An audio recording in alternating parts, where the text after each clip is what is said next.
बिस्मिल्लाहिर्रहमानिर्रहीम। मेरे वाजिबुल एहतराम हजीरा टीवी के नाज़रीन, जैसा कि आपसे इससे कबल भी बात हुई थी कि इंशाअल्लाह हम हजीरा टीवी को तमाम नाज़रीन के लिए इंतहाई फ्रूटफुल बनाने की कोशिश करेंगे।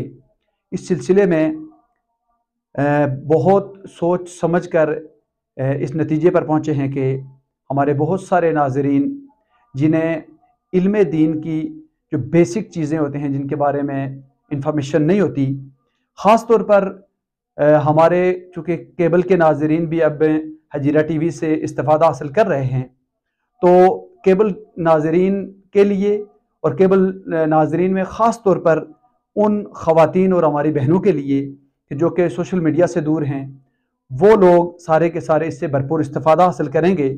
तो बहुत सारी चीज़ें ख़वातीन जो कि चूँकि किसी मजहबी जलसे में, जुमे के खुतबे में कहीं भी उनको जाना नहीं होता, जिसकी वजह से बेसिक इंफॉर्मेशन से वो नाआशना रहती हैं। तो हमने ये स्टेप उठाया है कि इंशाअल्लाह बुनियादी इस्लामी जो मालूमात हैं, यानी जिसको आप अपने लफ्ज़ों में मसले मसाइल कह सकते हैं, उसके ऊपर इंशाअल्लाह डिस्कशन हमारी चलती रहेगी। कोशिश की जाएगी कि आपके जो ज़रूरी जो आपके मसाइल हैं उनको मैं डिस्कस करूं, और गाहे बगाहे इंशाअल्लाह हमारे साथ कुछ हमारे मेहमान भी होंगे, जैसे मैंने आपसे इससे कबल भी कहा था। तो आपसे एक गुजारिश तो ये है कि आप हमारे इस चैनल को हर सूरत में देखें, और साथ ही साथ स्क्रीन पे आपको मेरा व्हाट्सअप नंबर मौजूद होगा। उस व्हाट्सअप नंबर पे आप लोग अपने मसाइल पूछ सकते हैं, जो मसाइल हैं, ताकि वो मसाइल आप पूछें तो आपकी वजह से हम वो मसाइल उनका जवाब देंगे, तो आपके क्वेश्चन से बाकी लोगों को भी इससे फ़ायदा हासिल होगा। तो चूँकि इस्लामिक जो एजुकेशन है और इस्लामिक इबादत का जो सिस्टम है, हम वहाँ से इंशाल्लाह इसको शुरू करेंगे। तो इबादत के सिस्टम में आप अच्छी तरह से जानते हैं कि सबसे जो पहला स्टेप है वो है तहारत, यानी पाकीज़गी, सफाई। तो चूँकि कुरान मजीद में भी अल्लाह तबारक व तआला ने अपने पैगम्बर से फरमाया, वसियाबक फताहिर वर्रुज्ज़ फहजुर, कि अपने कपड़ों को पाक रख, नापाकी से दूर रह। इसी तरह आका दो जहां सल्लल्लाहु अलैहि वसल्लम का इरशाद भी है कि अत्तहूरु शतरुल ईमान, के तहारत ईमान का हिस्सा है, और कहीं निस्फुल ईमान का लफ्ज़ आया कि तहारत निस्फ ईमान है। तो इसलिए हम आज कोशिश करेंगे कि इस टॉपिक के ऊपर हल्की सी डिस्कशन करें। हम डिटेल में इसलिए नहीं जाते कि चूँकि हमारी इस वीडियो को बसा औकात लोग इग्नोर कर देते हैं, तो अगर हम इसको शार्ट आपके सामने रखेंगे तो यकीनी तौर पर आप इससे सुनेंगे भी, इससे फ़ायदा भी आपको हासिल होगा। तो तहारत में तीन चीज़ें आती हैं नाज़रीन। एक तहारत में वज़ू है, एक तहारत में गुस्ल है, और तीसरे नंबर पर तहारत में तयम्मुम है। हम इनको स्टेप बाय स्टेप इंशाअल्लाह आपके सामने रखेंगे, लेकिन आज हम सबसे पहले इस मजलिस में जिस बात को हम यहाँ पर जिसका चर्चा करेंगे, और वो है तहारत में सबसे बुनियादी चीज़ जिसके ज़रिए से तहारत हासिल की जाती है, उसको डिस्कस करेंगे, और वो चीज़ है जी पानी। अब सवाल ये पैदा होता है, पानी की बहुत सारी अक़साम हैं। अब वो कौन सा पानी है जो कि आपको तहारत देता है, जिसकी वजह से आप पाकी हासिल करते हैं?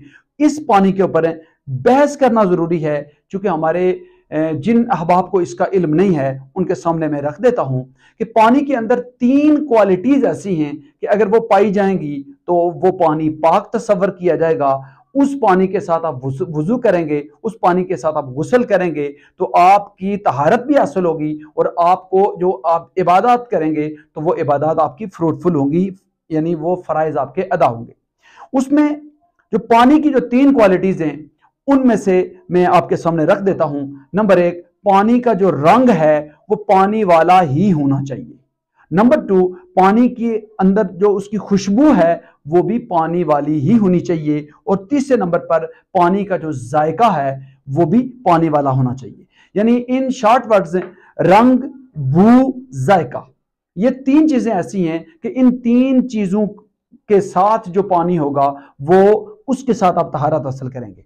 अब यहां पर एक सवाल पैदा हो जाता है कि कुछ पानी ऐसे हैं जो कि बज़ाहिर बिल्कुल शक्ल और सूरत में पानी ही की तरह लगते हैं, लेकिन उन पानियों के अंदर कुछ ना कुछ हैं, कड़वाहट होती है। सवाल ये पैदा होता है कि क्या समंदर का पानी जो कि खारी है, मीन कि जो कि कड़वा है, तो लिहाजा उसके अंदर ये जो जायके वाला जो अमल है, ये सिफत इसके अंदर नहीं रहती, तो क्या इससे वुजू किया जा सकता है, क्या गुस्ल किया जा सकता है? तो यहां पर मैं आपसे अर्ज करता चलूं कि जो आपके सामने मैंने पानी की 3 क्वालिटीज बयान की हैं, अगर किसी पानी के अंदर इनमें से मैक्सिमम यानी 2 क्वालिटीज अगर होंगी तो वो पानी काबिल कबूल रहेगा, और अगर 2 से कम है यानी एक क्वालिटी मौजूद है, 2 क्वालिटीज नहीं है, तो वो पानी काबिल कबूल नहीं होगा।